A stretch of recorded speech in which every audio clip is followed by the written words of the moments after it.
இன்னைக்கு நம்ம பண்ண போறது ஃபிஷ் ஃப்ரை. அது சண்டே ஸ்பெஷல். வாங்க ஃபிஷ் ஃப்ரை எப்படி பண்றேன்றத பார்க்கலாம். இப்போ நான் ஃப்ரை பண்ண போறதுக்கு எடுத்த மீன் என்னன்னு பாத்தீங்கன்னா வெலா மீனும் பாம்ஃப்ரெட்டுங்க. ஆக்சுவலி பாம்ஃப்ரெட் தான் பண்ணலாம்னு நினைச்சேன். வெலா மீன் குழம்புக்கு வாங்கினேன்.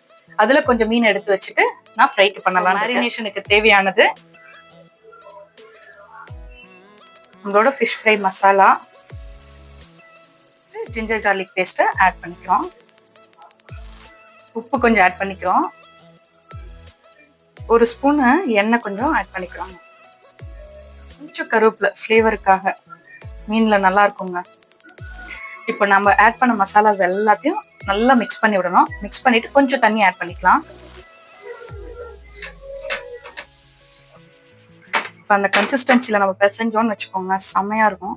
கொஞ்சம் தண்ணி ஆட் பண்ணிக்கலாம். மீன் சாப்பிடணும்ல, சில சாக்ரிஃபைஸ் எல்லாம் பண்ணிடலாம். எங்க அம்மா ஃபர்ஸ்ட் எல்லாம் இதெல்லாம் செஞ்சு கொடுத்துட்டு இருந்தாங்க. இப்பெல்லாம் என்ன ரொம்ப ஷாமி வேலை இதுவாயிட்டனால செய்யலாம். அந்த மாதிரி ஒரு கன்சிஸ்டன்சில போட்டிங்கன்னா தான் மீன்ல ஒட்டும். ஓகேவா? ஸோ இப்போ நம்ம மீன்லலாம் நம்ம அப்ளை பண்ண போகிறோம். இப்போ வந்து ஒரு இது அப்படியே அப்ளை பண்ணுறோம்.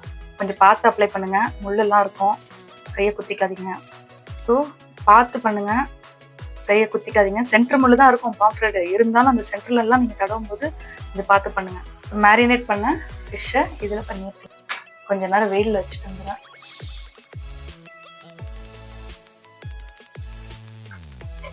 ஃபிஷ் ஃப்ரை எரியுதுங்க. ஆனா இப்படியெல்லாம் ருசியா இந்த வாய் நாக்கு கேக்குது. என்ன பண்றது, சாப்பிடுவோம்.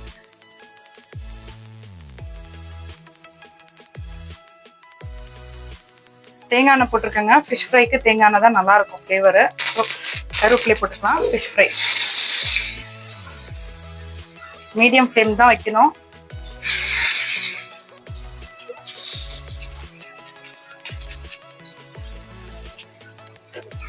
இப்போ இப்படியும் போட்டு ஃப்ரை பண்ணி வச்சுக்கலாம்.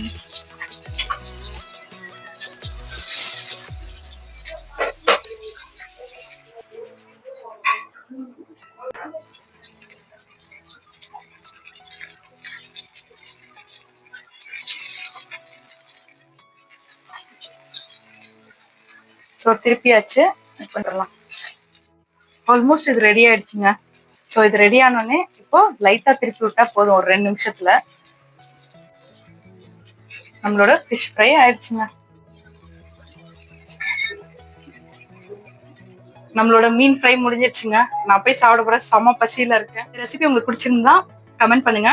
மறக்காம லைக் பண்ணி, ஷேர் பண்ணி, சப்ஸ்கிரைப் பண்ணுங்க. ட்ரை பண்ணி பார்த்துட்டு எனக்கு கமெண்ட் பண்ணிடுங்க. ஓகே, டாடா, பாய்.